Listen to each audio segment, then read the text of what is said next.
President Trump ousted Pam Bondi from her role as U.S. Attorney General as well. Sources tell CBS News her removal was due to multiple frustrations, including her handling of the Epstein files. I'm not going to get in the gutter with these people.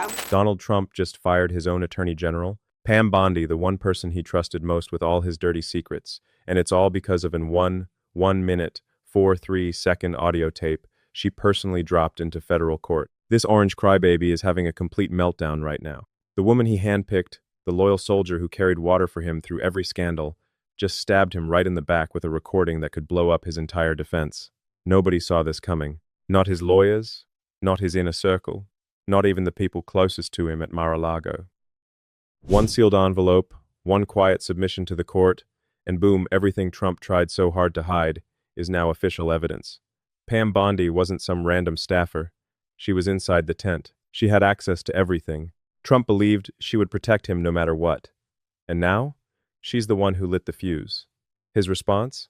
He's already screaming for her to be criminally charged. Loyalty in Trump world lasts exactly as long as you're useful. The second you're not, you're gone. This is insane. And it's only the beginning. Stick around.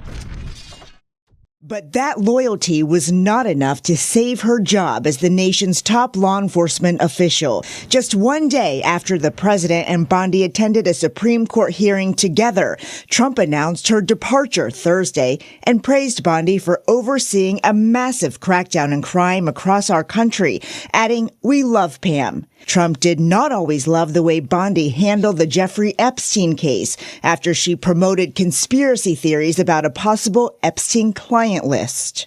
It's sitting on my desk right now to review. That's been a directive. She later said it never existed. There was no client list. And last September, the president also complained publicly that Bondi didn't succeed in prosecuting his political rivals. Pam, all talk, no action. Nothing is being done. Here we go again with the same old Trump chaos. Just one day after praising Pam Bondi, saying, "We love Pam," and patting her on the back for cracking down on crime, President Trump abruptly fired his own Attorney General. The reason? She failed to contain the Epstein files the way he expected. The loyalty speech lasted less than 24 hours. That's how long Trump's "we love you" actually means in his world. 1 minute, you're his loyal soldier carrying water through every scandal. The next minute, you're a traitor who deserves to be destroyed. Pam spent years defending him, pushing his conspiracy theories about the Epstein client list, and even saying it was sitting on her desk. She followed the script perfectly. But the moment she decided the truth mattered more than protecting the boss, he kicked her to the curb like yesterday's trash. But here's the delicious irony, folks. Trump thought firing her would make the problem go away.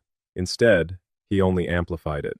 That tape is now permanent evidence, and it's got Melania's voice all over it. This crybaby just created his own worst nightmare. This is a first time basically in the history of the Department of Justice that the president has essentially taken over the department and issued his demands for people to be prosecuted in investigations. That doesn't happen in all of our history. So I think it will be tough on the Hill for a new candidate to get approved, an appointee. Todd Blanchard, on the other hand, is, I think, a likely choice to lead this department. But I guess the question I have, if the president personalized that role, as I think what you were saying there, how is Todd Blanche any different? That's an excellent question, and I don't think anybody has the answer. I would point to the history that Todd Blanche has with the president. He has the president's trust. And really, I think Todd Blanche has maybe been the sure hand through some of these difficult times. You know, it was the Jeffrey Epstein kind of bungled situation by Pam Bondi that's led to her demise. Todd Blanche was really the more experienced prosecutor, and I think the person, the attorney that the department and the president's staff went to when there were problems. Let's talk about what this really means for the Department of Justice. In my 2 decades covering American politics and legal institutions, I can tell you this is essentially unprecedented in modern history. A president who has essentially taken over the DOJ and is openly issuing demands for prosecutions and investigations. That's not how the Department of Justice is supposed to work, and everyone in Washington knows it. Now, Trump is turning to Todd Blanche as the next Attorney General. The idea is that Blanche has the president's trust and was the sure hand during the messy Epstein situation that led to Bondi's downfall.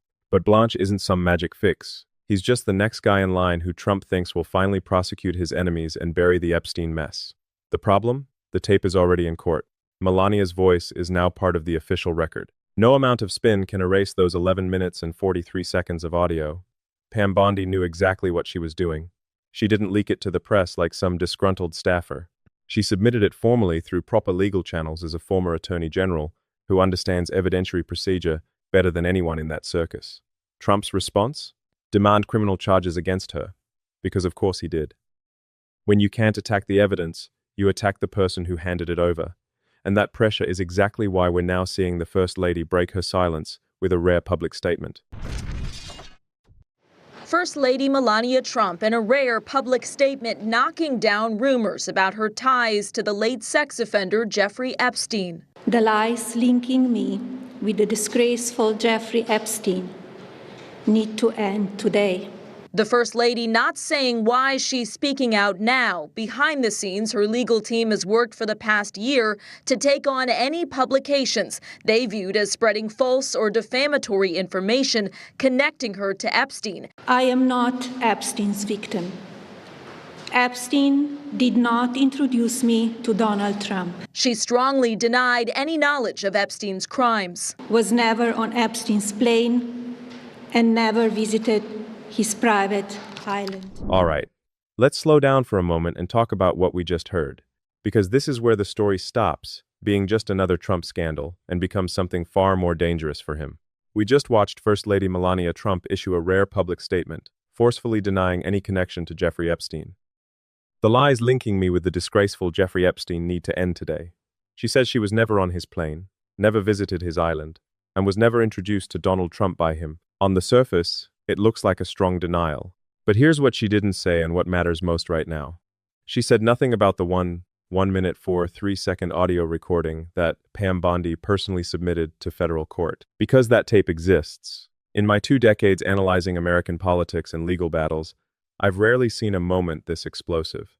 Pam Bondi wasn't some disgruntled former employee leaking gossip to the media. She was Donald Trump's own attorney general, the woman he trusted with the most sensitive files in his orbit. And she made a deliberate, formal submission of that tape into the official court record. That single act changed everything. According to multiple legal sources briefed on the contents, this recording captures Melania Trump discussing internal Trump Organization financial strategies in remarkable detail, what she knew, when she knew it, and the exact framing she was told to use if ever compelled to testify under oath. This isn't casual conversation. This is substantive evidence that directly challenges the carefully constructed narrative that Melania was always just the wife who stayed far away from business decisions. For years, Trump's legal team has worked hard to keep Melania shielded, arguing she had limited knowledge, no operational role, and therefore no meaningful evidentiary value. That defensive wall just cracked wide open, because when a former attorney general walks an authenticated recording of the First Lady into federal court, it carries enormous weight. Courts don't dismiss something like this easily. Now, let's talk about Trump's reaction, because it tells you everything you need to know about his state of mind right now. Instead of addressing the substance of the tape, he immediately fired Pam Bondi and demanded criminal charges against her. Classic Trump. When you can't attack the evidence, you attack the messenger as hard as possible. This is the same man who spent years bragging about loyalty. "We love Pam," he said right before throwing her under the bus the moment she became inconvenient. That's how transactional his world truly is. Loyalty in Trump's orbit lasts exactly as long as you remain useful. The second you threaten his control or expose uncomfortable truths, you're discarded without hesitation. But here's the delicious irony that Trump seems completely blind to. By firing Bondi so publicly, he has only drawn more attention to the very tape he's desperate to bury. That recording is now permanent evidence. It has been authenticated through proper legal channels. And because Bondi is a former attorney general who understands evidentiary rules better than most, she prepared for the inevitable challenges. Trump's legal team can file all the emergency motions they want, privilege claims, authentication fights, crime fraud, exception arguments, but this isn't some amateur leak. This is a calculated move by someone who once sat at the very top of the Department of Justice. Let me be clear about what this means going forward, because the consequences are cascading. First, the tape is now part of the official record. Federal judges don't ignore evidence submitted by former attorneys general. Authentication battles will be fierce, but Bondi's legal team clearly believes they have strong ground to stand on. Second, Melania's protected distance has evaporated. Her own voice is now in the courthouse. The she knew nothing defense just became significantly harder to maintain. Third, the inner circle is shrinking fast. People who were once deeply trusted are recalibrating their positions. When someone as high profile as Pam Bondi decides to submit evidence like this, it sends a powerful signal to everyone else who holds documents, recordings, or memories from those years. That signal is being received loud and clear. Fourth, Trump's demand for criminal charges against Bondi reveals panic, not strength. It shows he understands how damaging this tape could be.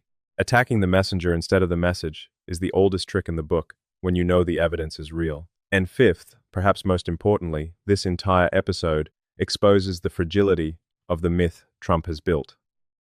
The man who once claimed he could shoot someone on Fifth Avenue and get away with it is now watching his own former top law enforcement official hand the court potential ammunition against him and his family. This isn't just about one audio tape. This is about the slow erosion of the walls Trump built around himself and his inner circle. The people who were inside the tent for years are starting to make choices.